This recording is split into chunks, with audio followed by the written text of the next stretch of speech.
मेरे प्रिय छात्र छात्राओं, आज हम कक्षा 10वीं के सामाजिक विज्ञान विषय में अध्याय 13 भारतीय प्रजातंत्र की कार्यपालिका के बारे में आपको अध्ययन करवाने वाले हैं। पिछले वीडियो में हमने भारतीय संविधान के बारे में अध्ययन करवाए थे। देखिए, भारतीय प्रजातंत्र की कार्यपालिका से कुल 7 नंबर के क्वेश्चन आंसर पूछे जाते हैं, जिसमें 1 अंक के 2 प्रश्न पूछे जाएंगे और 5 अंक का 1 प्रश्न पूछा जाएगा। देखिए, भारत विश्व का एक प्रमुख लोकतंत्रात्मक गणराज्य है। भारतीय संविधान निर्माताओं ने लोकतंत्री पद्धति के अंतर्गत संसदीय शासन प्रणाली को स्वीकार किया।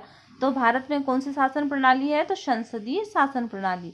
इस प्रणाली के अंतर्गत केंद्र की कार्यपालिका संसद के प्रति उत्तरदायी रहती है। जो केंद्र सरकार है, केंद्र सरकार की कार्यपालिका संसद के प्रति और राज्य सरकार की कार्यपालिका विधानमंडल के प्रति उत्तरदायी रहती है। शासन शक्ति प्रयोग की दृष्टि से कार्यपालिका के 2 प्रकार हैं। एक नाम मात्र की कार्यपालिका होती है तथा दूसरी वास्तविक कार्यपालिका। एक नाम मात्र की और दूसरी वास्तविक। संविधान निर्माताओं द्वारा भारत के जिस संघीय शासन प्रणाली को अपनाया है उसमें एकात्मक परिसंघीय मिश्रण है। इसके अनुसार पूरे देश की एक ही सरकार होती है, जिसे संघ और केंद्रीय सरकार कहा जाता है, तथा साथ ही प्रत्येक इकाई तथा राज्य की भी एक सरकार होती है। राज्य की भी केंद्र की एक सरकार होती है जिसे केंद्र सरकार कहते हैं, और राज्य की जो सरकार है उसे राज्य सरकार कहते हैं।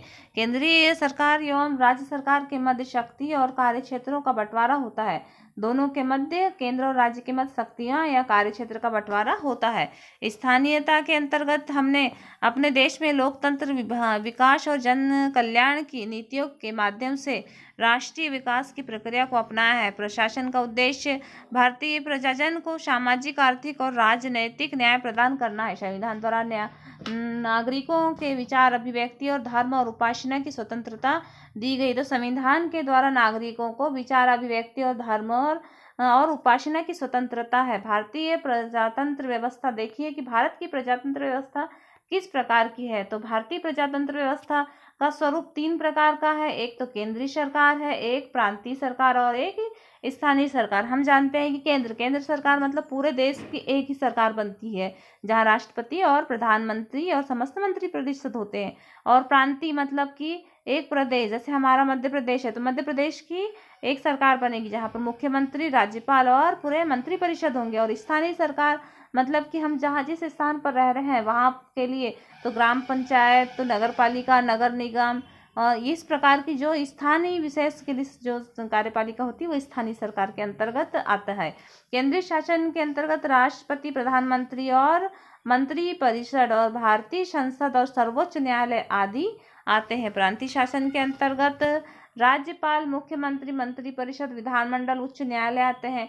स्थानीय स्वशासन के अंतर्गत नगर निगम, नगर पालिका, जिला पंचायत, जनपद पंचायत तथा ग्राम पंचायतें आती।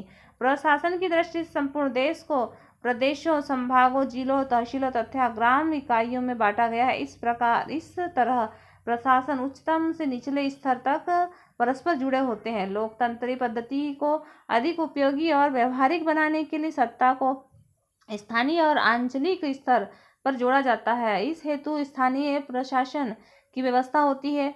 प्रशासन की प्रत्येक इकाई अपने स्तर पर सौंपे गए कार्यों को संपादित करती। इन इकाइयों से जन भावनाओं के अनुसार कार्य करने की अपेक्षा की जाती है। हम देख रहे हैं भारतीय प्रशासन की व्यवस्था कैसी है। भारतीय प्रशासन की व्यवस्था तो सबसे पहले तो 2 प्रकार की सरकार आती है। इसे आप ध्यान रखिएगा कि हमारे यहाँ कितने प्रकार की सरकार चलेगी। तो 2, एक है केंद्र सरकार और एक है राज्य सरकार। अब केंद्र सरकार के फिर 3 भाग हैं।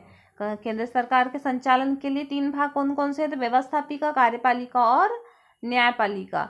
और वैसे ही राज्य सरकार के भी 3 ही अंग आएंगे, उसके पास भी व्यवस्थापिका, कार्यपालिका और न्यायपालिका होती है। अब देखिए कार्यों का संपादन कैसे होगा। तो व्यवस्थापिका के अंतर्गत 2 आते हैं, 2 अंग है, लोकसभा और राज्यसभा। और कार्यपालिका के अंतर्गत राष्ट्रपति आते हैं और समस्त मंत्री परिषद और प्रधानमंत्री भी। तो ये सारे अंग के कार्यपालिका के अंग है। कार्यपालिका के अंग राष्ट्रपति, मंत्री परिषद और प्रधानमंत्री। और उसी प्रकार से न्यायपालिका होती है। तो न्यायपालिका का मुख्य होता है सर्वोच्च न्यायालय। न्यायपालिका का मुख्य कौन होता है? सर्वोच्च न्यायालय। अब हम देखते हैं राज्य सरकार के अंतर्गत। राज्य सरकार के अंतर्गत भी 3 अंग होते हैं, हमने बताया। अब व्यवस्थापिका में कौन कौन से आते हैं, जैसे कि यहाँ लोकसभा और राज्यसभा आते हैं, यहाँ विधानसभा और विधान परिषद आते हैं। उसी प्रकार से कार्यपालिका, तो जहाँ राष्ट्रपति आते थे वहाँ पर कौन आएंगे, राज्यपाल। और मंत्री परिषद और प्रधानमंत्री की जगह मुख्यमंत्री रहते हैं राज्य में।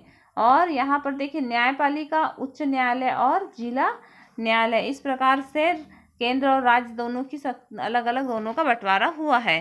संघात्मक शासन प्रणाली के लक्षण, देखो संघात्मक शासन प्रणाली के क्या लक्षण हैं। तो शासन की यह प्रणाली जिसमें शासन की शक्ति संविधान द्वारा केंद्र सरकार तथा संघ की सरकार की ओर प्रांतीय राज्य सरकारों के मध्य विभाजित कर दी जाती है। दोनों सरकारों की शक्तियों का स्रोत संविधान होता है। केंद्र और राज्य की शक्ति का स्रोत कौन होता है, संविधान। संविधान सर्वोच्च होता है। संविधान संशोधन की प्रक्रिया भी कठोर होती है और संविधान का लिखित और कठोर होना आवश्यक है। शासन की यह प्रणाली संघात्मक शासन प्रणाली कहलाती है। तो संघात्मक संविधान में भारत को राज्यों का संघ कहा गया है। राज्य है ना, बहुत सारे राज्यों का संघ है। संघात्मक शासन के लक्षण भारतीय संविधान में मौजूद है। संघात्मक पद्धति में संघ और राज्य संविधान द्वारा उन्हें सौंपे गए अधिकार और शक्तियों का उपयोग अपनी अपनी सीमा में करते हैं। वर्तमान में भारतीय संविधान में 29 की जगह 28 राज्य हो चुके हैं और 9 केंद्र शासित प्रदेश हैं।